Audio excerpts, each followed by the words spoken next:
My goal is to be pushing people in various domains, whether it's physical, emotional, spiritual, whatever, out of that comfort zone, because too much time in that comfort zone is just very stagnating, and life will contract if you spend too much time there.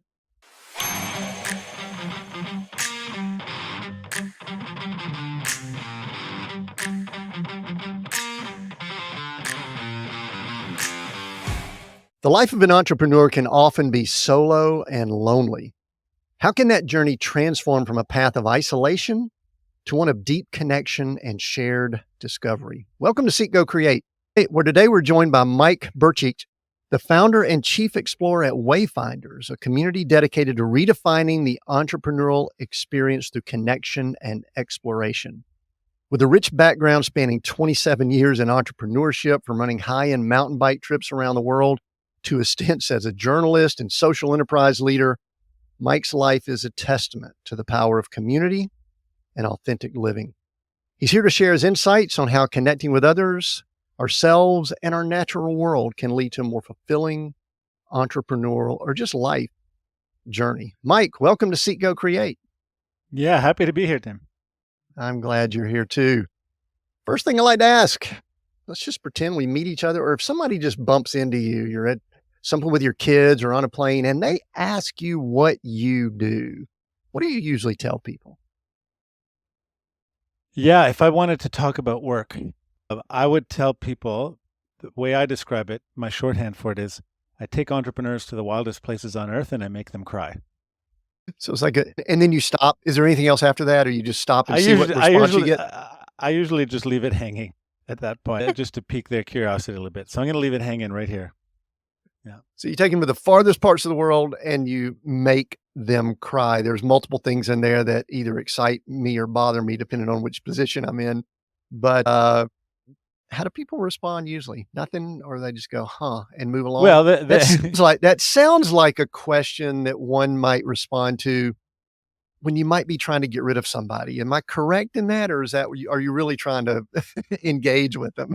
no, I'm just trying to pique their curiosity. Partly it's because what I do is very unique, right? And so to give you the long answer, I host adventure. I guess you could call it a retreat. I call it a journey in really wild, remote, spectacular places on Earth. So a couple of months ago, I was in Western Mongolia leading a group of 27 entrepreneurs in a very remote part of one of the most remote and empty. Mongolia is the least densely populated country on Earth. And I led them on a 9-day journey. We accompanied a local nomad family on their fall migration. And that's the adventure part of it, but it's also a journey. And I'm trying to take people on a transformational journey. And it's a journey of self-discovery. It's a journey of community with other souls along the journey. It's a journey of confrontation where you might confront certain aspects of yourself. And that could be coming up against a physical limit, emotional, spiritual, whatever that may be. It's all part of the mix of what I do, which is trying to create a meaningful journey. And hopefully the person who comes out on the other side isn't the same as the person who went in. And that person has a deeper sense of connection to themselves, but also to others. Also, you touched on it, to this beautiful landscape and this beautiful setting of Earth that we live in. And maybe a deeper sense of connection to a calling as well. So when I hear that, Mike, that there's two things that pop in my head.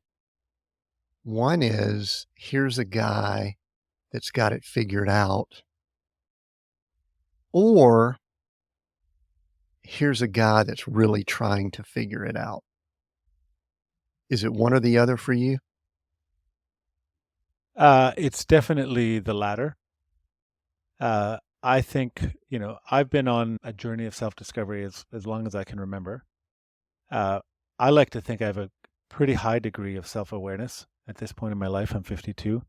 I've put in a lot of the reps. I've put in the work. I also think I'm just scratching the surface.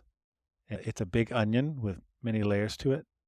And really, one of my members, one of the people who's with me in Mongolia said it.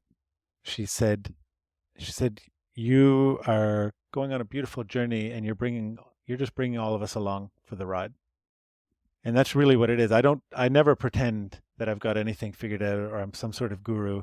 I'm not interested in being that person. Some people might be, but if anything, if I've discovered anything, it's maybe a process and a commitment to my own process of self-discovery, a commitment to my growth, because I understand that there's so many layers to that. There's so much work involved. If I want to live a life that is congruent with who I am at my core and at my soul, then I need to understand myself better. And I find that when I take myself to these wild places and I spend time in the company of other people, or if I spend time in complete silence and stillness like nowhere else on earth, that I come to a deeper understanding of myself. And of course, I don't have to go to Mongolia to do that. I have practices that I do at home. But really, I'm just going on a journey and inviting people to join me because it's more fun I, to walk that journey, with others. when you were talking about going to those places, my thought was, which is kind of I've been looking at some of the things you've done and reading your Substack and things like that we'll talk about later. I've been going through this process of, do you have to go away to a far off place for this process to work, to take hold, whatever term we want to use? Can it be done locally? Can it be done in the comforts of my own home, in the comforts of my current life, whatever that might be? And I'm guessing based on where you've landed, you have some thoughts on that, but contrast those 2. Going through a Yeah. transformation or going through a seeking of yourself, being more self-aware, why go literally to the other side of the earth for that to happen? hmm Well, if I were the head of PR for my company, I would say, yes, you have to go to Mongolia to do that. But speaking more seriously, of course you don't have to. Um, what I do is I create a journey that's so far out of the regular realm of experience. When we're in Western Mongolia, again, we're in an extremely remote place. There's nothing else around. It was just us, our small camp crew, and the, nomadic family walking through this massive, massive landscape. We didn't run into a single other person for 9 days. And that has an effect on you. It makes the job easier when you have access to these incredible landscapes in stillness and just completely, it's very easy when you're in your home environment to just get sucked into the minutia of your day to day, to the distraction, all that kind of stuff. You have to be much more intentional. If I take you and rip you out of that and put you in Western Mongolia, you are going to have a meaningful experience unless you're completely closed off to the world around you. So yes, it helps. And it helps to have a facilitator like me who is guiding you on that journey. And it helps to have people around you who are interested in that journey. You can do that at home. I have a daily practice every morning that helps me undertake that process of self-awareness and discovery. I have a daily journaling practice that I just write for 10, 15 minutes on whatever topic happens to be top of mind. And I'm essentially just giving free rein to my subconscious to speak to me. And that's a very valuable practice. I also meditate and do breath work and all these other practices that I do from the comfort of my living room, surrounded by my computer and my TV and my phone and all these other things that distract me. And I have to work hard against them, but I do it. So it's a both and situation. And if you find it hard to commit to a regular practice, then sometimes it's useful to have a reboot and just go to Mongolia or walk the Camino or just go drive out of the city and go find some wilderness and sit there for 3 hours and see what happens. And I like that you brought up distractions because to me, that's one of the biggest values of getting away. And I'll give you an extremely granular, petty example. I was spending my quiet time this morning that I do and journaling and prayer and things like that. And then I was moving into my time of prepping to have this conversation with you where I want to be intentional and focused and all of that. And we're sitting here in the small space of our RV, and I kept seeing the trash sitting right there, the trash bag from last night that still there this morning. And I kept thinking to myself, so this was the mental ping pong. Got this conversation with Mike, talking about traveling the world, doing all the things he does, adventure and working with entrepreneurs, and the bag of trash. That was what was the distraction that was going on in my head. And of course, now we've got devices and everything like that. It seems as if one of the things you're able to do is sort of take people outside of, I don't know if comfort, I don't know if it's distractions or outside of themselves, maybe, and people around them. And what do you observe as being the most valuable thing that you bring people out of to take them to places like First thing I will say is that there will always be trash, right? There will even in there will always Mongolia, did y'all had trash even there? yeah, more metaphorical maybe. But there'll Okay. always be those things that distract us. And then the work is not to eliminate those distractions, but learn how to live with them and how to be present and all of those things. But getting to your question, my goal is to try and bring them to a place, and I'm speaking metaphorically, not literally, bring them to a place where their armor and their normal defense mechanisms come down. Because we have all, a lot of this armor gets built up in our earliest childhood experiences. And unless we bring awareness to them, unless we bring intentionality, unless we bring hard work to them, those defenses and those systems tend to remain in place. And they served us as children. They kept us safe. They, whatever they did. But as adults, they they compromise the quality of our lives. And so my job is to try and bring them to a place where they can become aware of those things. And sometimes that can be done through facilitating exercise. Sometimes it's done simply by virtue of taking people up a really steep mountain and forcing them to confront their physical limits, which tends to strip them, and they'll hopefully learn something about themselves in the process. But if I do my job, they will encounter all sorts of limits over the course of their time with me, whether it's physical or emotional or mental. And if I frame that, they will learn something about themselves in the process. They will learn something about their habitual patterns of interacting with the world. And then they have a conscious choice of whether they want to continue those strategies or not. But the first step is the awareness. And um, taking them to a place like Mongolia just happens to be a ripe environment for that type of work, more so than if I were doing it in a boardroom at the Cleveland Convention Center.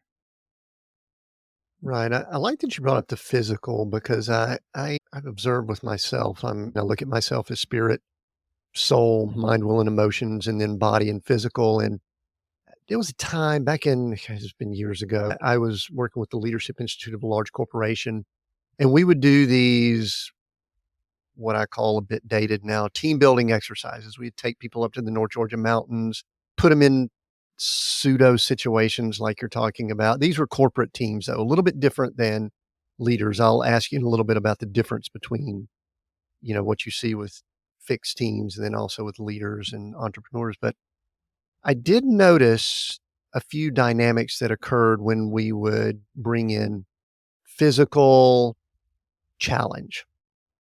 There was a certain group of people that it really had what I would call positive impact, where it really created something in them where it shut down some things for them where they maybe had confidence in their physical ability, but yet they realized they were being stretched and it forced them to a new place. And then there were some people, and it's one of the reasons why I started moving away from those team building. Sometimes they were the higher ropes courses or at least medium type ropes courses, things like that. Was that I recognized there were some people that it put them in a situation that I didn't like. It almost set them back a little bit. They just weren't comfortable enough, or I don't even know how to exactly say this, but I'm kind of framing it for you to say a little bit more about the physical challenge, maybe the pro and the con. Have you seen people that think they want to go, climb a 19,000 foot peak, South America, but then yet it sets them back? I guess talk a little bit more, putting yourself in a physical, demanding situation and what that can do for us as far as our growth. Yeah. So I have this model, and it's concentric circles. And in the middle of that circle is our comfort zone. And that's where we tend to spend the majority of our time. And not a lot happens in the comfort zone. We stay a little bit stagnant there. Life will proceed as it has for years, or life will even contract. And just beyond that is our stretch zone or our growth zone. And that's where the growth happens when we push ourselves out of that comfort zone. But then beyond that, you have the panic zone. And if you push too far, or if I push somebody too far, or somebody pushes somebody too far, then they get out of that stretch zone and into their panic zone. And that's when they contract. And you have the opposite of the intended effect. And so for me, as a facilitator and as a designer, designer of events, whatever, my goal is to be pushing people in various domains, whether it's physical, emotional, spiritual, whatever, out of that comfort zone, because too much time in that comfort zone is just very stagnating, and life will contract if you spend too much time there. And I want to push them into that stretch zone, and I don't want to push them out of that panic zone. Now, the trick is, if we're talking simply in the physical realm, everybody brings different physical capability to that. Now, my experience, and the science will back me up on this, is that one's actual physiology is actually a smaller part of the equation than the mental makeup, right? And and so somebody who, already comes to an event quite fit or whatever, they will have an easier time up that mountain. But if they lack the mental capability to push through barriers, they might have just as hard a time as somebody who's kind of out of shape. But I also have to, mitigate that somewhat. And so everybody's stretch zone looks a little bit different. So I have to tailor that somewhat.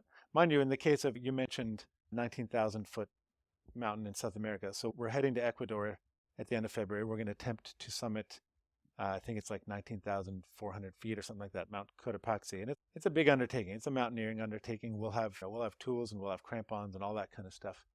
I have urged everybody, and most of the people are already training so far for that experience. But I know that when we get on that mountain, and it's we drive about halfway up the mountain. We stay at a refuge. We leave the refuge around 12:30 in the morning, just after midnight, and it's about a 7-8 hour ordeal to get up to the summit for sunrise, and then back down. It's a 12-hour day. I know that everybody there is going to encounter their limit at some point. Some people will encounter it sooner. Some people will encounter it harder.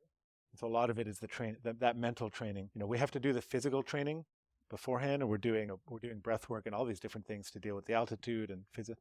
But the mental training is part of it too. And just it's learning how to deal with the voice that comes up in your head that says, this is too hard, stop walking, this is ridiculous, this is insane. That voice is going to come up when you're at 19,000 feet. And that's the training. That's the stretch zone, right? It's learning how to deal with that voice, because most of us hear that voice, whether it's something physical or whether it's just life. We need to get better at tackling that voice and speaking to it compassionately but firmly, and just saying, hey, I know you're just trying to keep me safe, but I got this. I'm going to push through this. And I've seen this time and time again. When we were in Morocco last year, trying to climb Mount Toubkal, which is, I think, around 15,000 feet, highest peak in North Africa.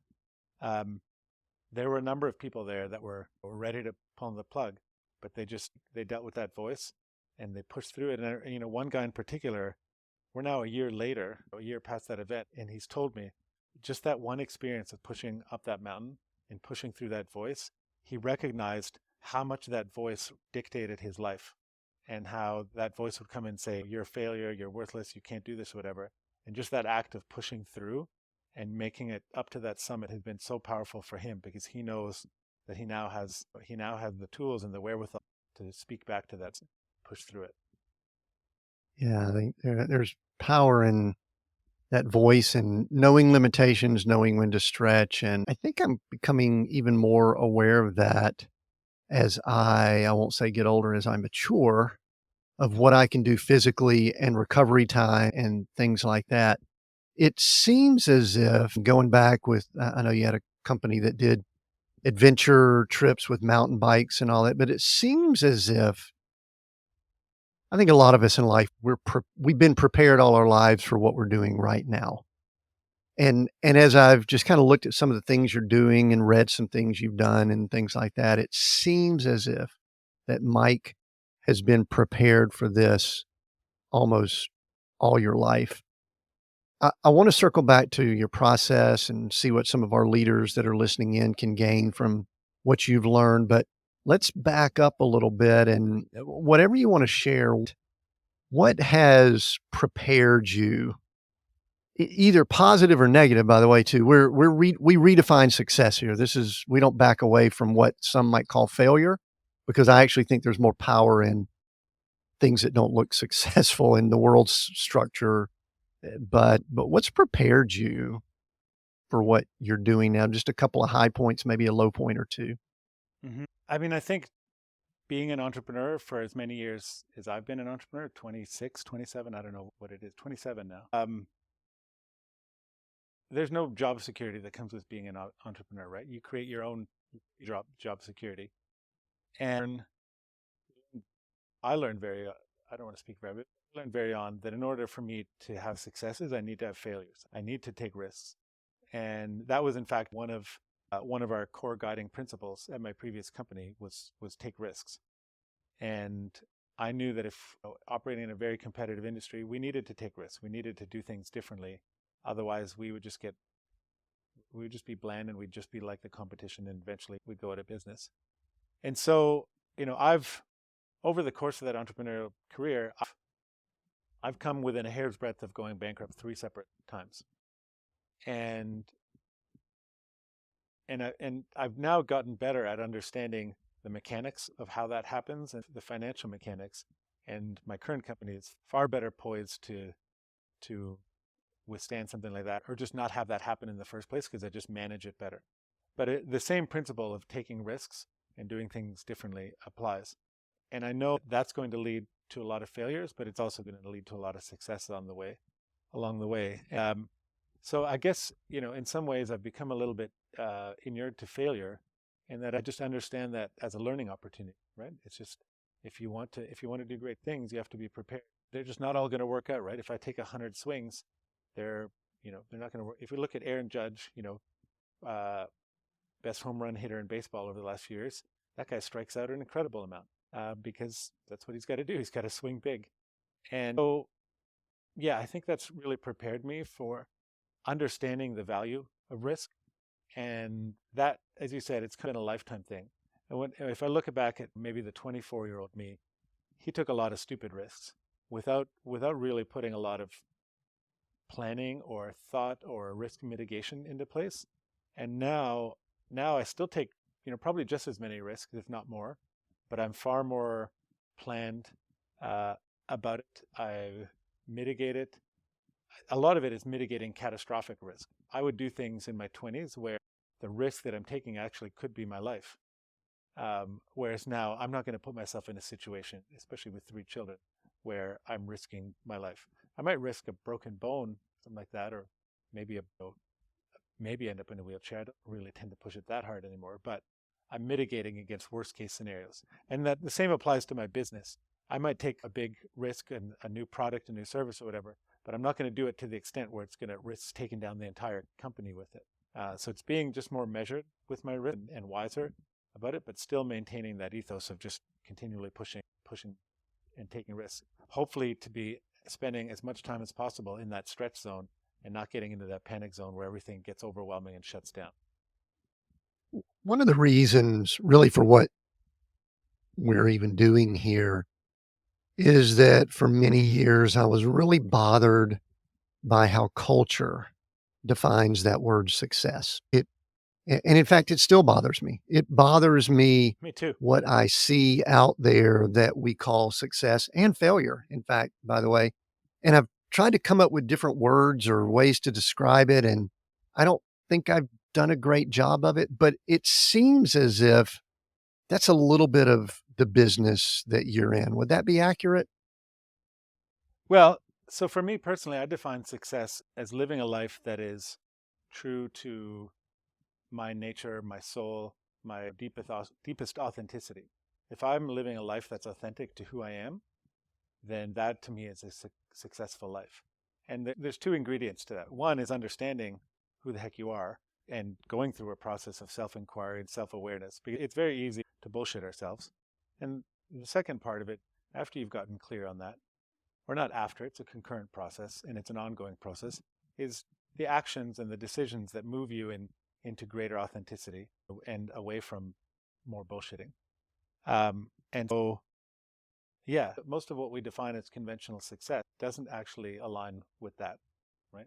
Most people, I know a lot of financially very successful people who live lives of utter misery, and because it's not in line with who they are or what they want, and and some often it's because they haven't taken the time to define who they are and what it is they really want.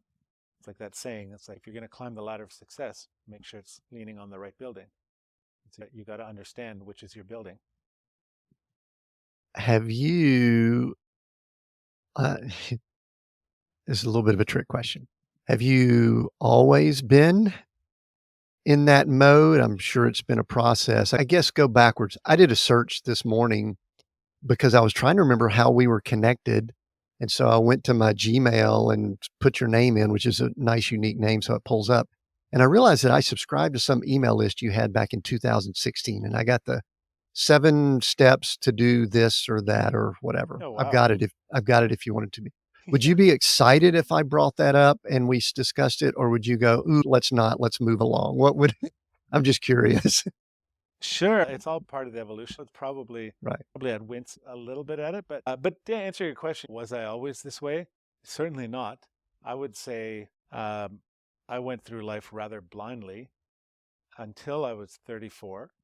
And then and my life, I kind of did what people expected of me. I went to university, got my degree. There were some aspects of rebellion when, like, I took a year off and I went and traveled through Southeast Asia for 6 months. And then I moved to a little ski town in the Rockies. And then those 10 years I spent out west were really about me and my hedonistic desires, skiing and mountain biking and playing in a band. And it wasn't like I was a selfish arsehole, but I certainly wasn't thinking much more expansively beyond myself. And it wasn't until I was 34 that the universe delivered a nice cosmic uppercut to the face in the form of a very deep and painful depression. Which I'm so grateful for. And it was as painful as it was such a transformative experience of opening my eyes up to a totally different experience of the world. And that kicked off several years of like really deep self-inquiry and therapy, and became a yoga teacher and meditation, all these different things that I discovered along the way. And it's been kind of you know, it's been a bit of a sine wave. I had kids along the way, and it's sometimes I get a little bit um, too focused on supporting the family and my business and the family and whatever, and I forget that, hey, invest in yourself as well and continue this process. So it's always there. It's a constant thread through all that. I'm just a naturally very curious person, and I try to extend that curiosity to myself. You brought up something there that I wanted to discuss if it came up, and it did, and that's the whole aspect of money. When we start talking about business people, entrepreneurs, and the world we're in today. And one of the things that I think I saw, and I don't know where this was, that your previous company, Sacred Rides, where y'all did mountain bike trips, adventure type mountain bike trips all over, it sounded as if that journey was, I'm going to simplify it and you could correct me. It was awesome until there was a decision for growth that was involved with bringing outside funding in. And you could go into more detail there if you want to, because I think we have listeners that could learn from the process of being addicted to growth or thinking that they need to grow and then thinking they need to go down a path. But what I really would like to talk more about is that aspect of what money does to us when we're in this arena that we're in. So just, I think I gave you hopefully a little softball pitch to talk Yeah, about pros and cons of money, either or, however you want to. So money, that's the topic. yeah. People much smarter than me have said that money is an amplifier, right? It amplifies what is already going on in your life, your feelings, your beliefs. And so, um, the common saying is if you're an arse, then a lot of money is probably going to make you an even bigger arse. Um, I would say with my previous company, there prior to bringing on investors, and I did that 3 times, there was a real striving. I was looking for something from my business that it couldn't necessarily deliver, and that was a real sense of validation. I discovered it could give me all the shiny trappings of validation, awards, and uh, magazine covers. And I didn't get any magazine covers, but I was certainly featured in a lot of them. It could give you all those trappings, but it couldn't give you a real deep sense of validation and self-worth. And once I started bringing on money, outside investors, all these other forms of money, and there's quite a bit of it coming in, it just amplified that. And it made that quest for validation even more frenetic and more frantic. And hiring more people, more expansion, more programs, more building, more of that. I took what was a up until that point was a really nice lifestyle business where I still got to travel and on my mountain bike and have fun. And I turned it into this big unwieldy beast where I spent a lot of my time, reviewing bank documents and reviewing shareholder agreements and writing shareholder updates and managing a big team of staff and all this stuff. I remember waking up one day and this is not the company I set out to build. What have I done? And then the next few years were just backpedaling from all of that. And it was nice for a couple of years while all that money was coming in to not have to worry whether I'm going to make payroll or not, and I can pay myself a decent salary and all that kind of stuff. But that quickly ran out.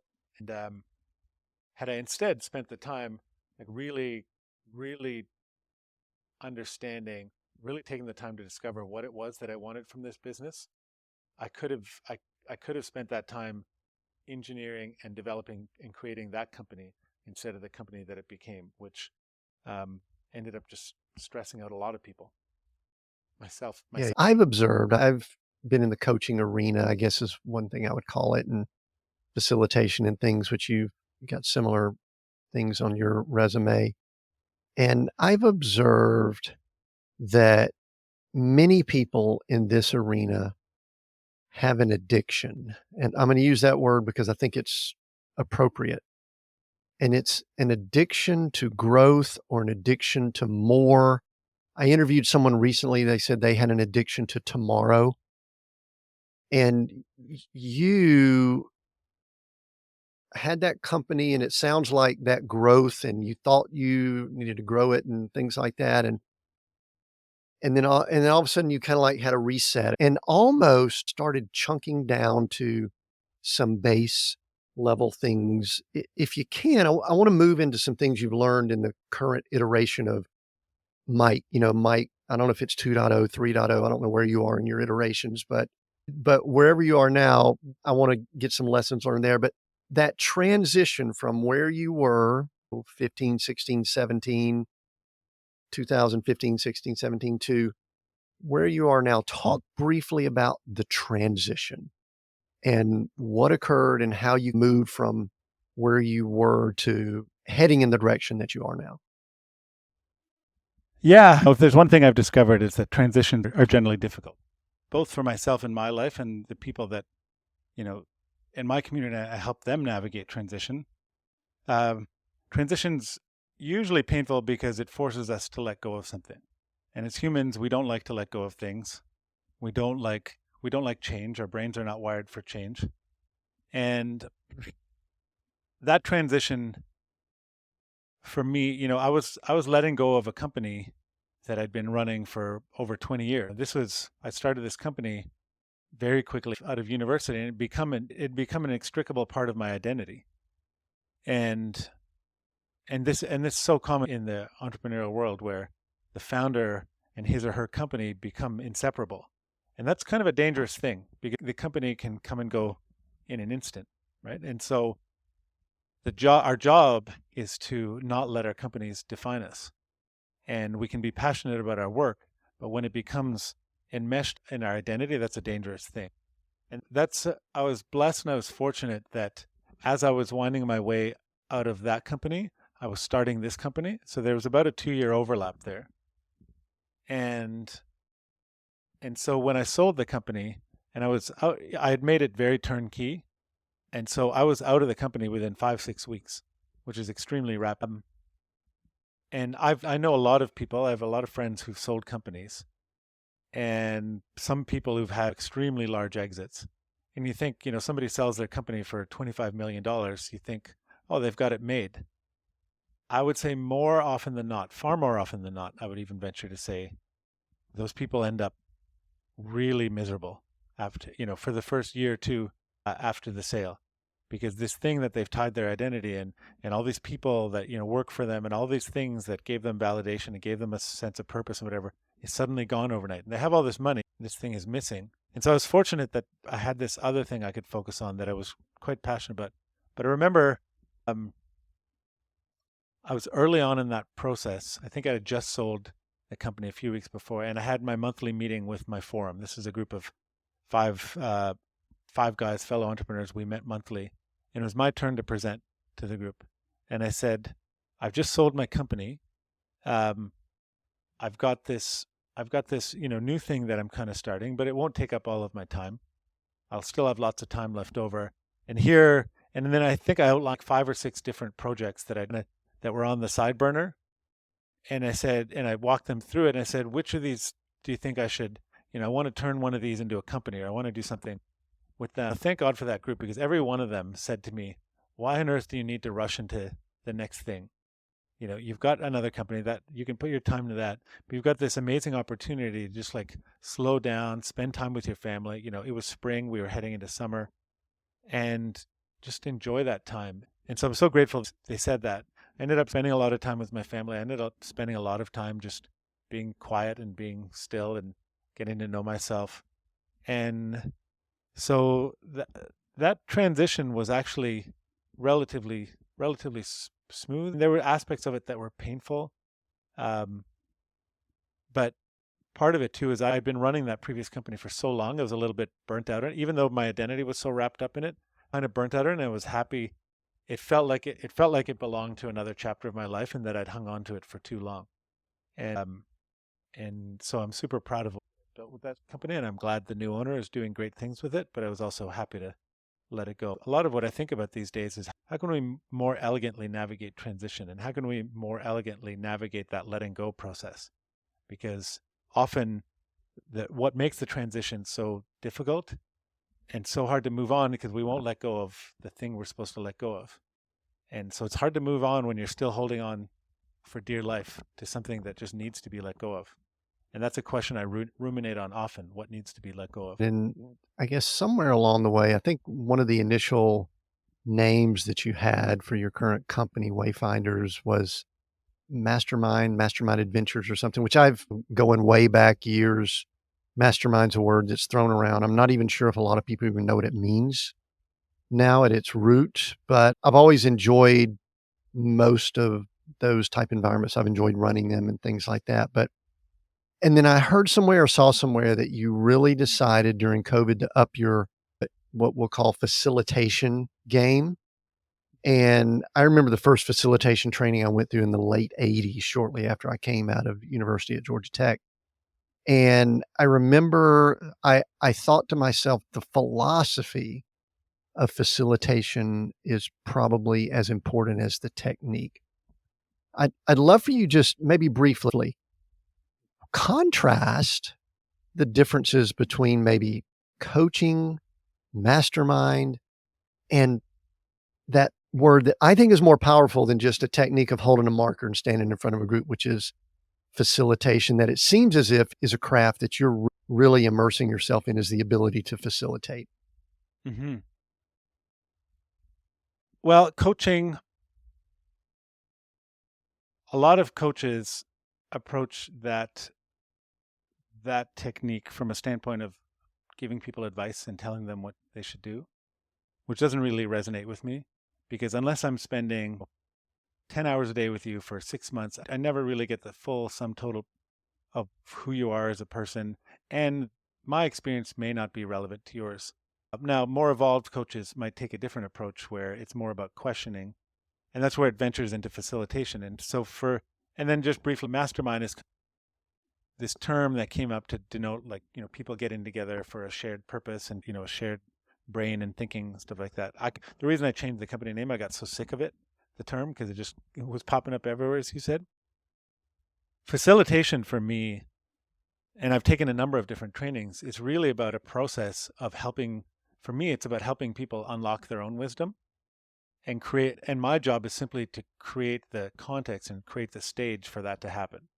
And one of the things I learned about facilitation is that in order for me to do my job well, I have to try and be as present as I possibly can to the people that I'm with. And so there's one training I took where most of the training was just learning how to be in presence, not just with what's going on in the room and with the other people, but what's going on within yourself, and learning to navigate those dynamics of, this person, and then what's happening in that person, what's happening in the group, what's happening in myself, and the complex interdynamics of all of that's going on, and how does that inform how I show up as a facilitator. And if I do that job well, that primary ingredient is presence and being presence to all of that stuff simultaneously. I talked to someone who was a coach, and they said one of the things that coaches will often do is project themselves, their issues, whatever. I've been around facilitators that do that also. I don't even know if neutrality is the right word, but I love your description of it because I do think there's a certain degree of healthiness that one has to have to do it. And I think our world would be a little bit different right now if we had more people that adopted political leaders and leaders in situations adopted that I'm not the expert. I'm just here to help pull out whatever greatness is there. And so I love that. You in your role get to be around and with some great deal of time, this group of people we'll call entrepreneurs, 20 to 30 at a time. Just curious, what is some of the best, coolest things about being around entrepreneurs? And what's one or two things that might suck about being around entrepreneurs? It's an odd group, and in fact, I think sometimes we're overusing the word entrepreneur. I think we're throwing that around in an odd way, but just the good and the bad of entrepreneurs. Hmm. I would, in terms of the good, the reason I serve entrepreneurs and they are my customers is that, I mean, I could do what I do for anybody, but the reason I continue to focus on entrepreneurs is they tend to be very growth minded, and most of them, not all of them, but I think you discover very early on that your company will only go so far as you will go as a person. And if you don't invest in yourself and your growth and your awareness, that's going to come back and really bite you in the ass in terms of how your company and who you are, all that stuff, all that baggage or whatever shows up in your company. And so you have to develop a level of self-awareness, and entrepreneurs tend to be more growth minded and more curious, I find, than the average person. Now, the bad part of it, and this is something I play with a lot at my events, is that they tend to really want control. They're used to creating the company and the life that they want because they have the means to create what it is that they want. And then they start to fool themselves into thinking that they can control everything.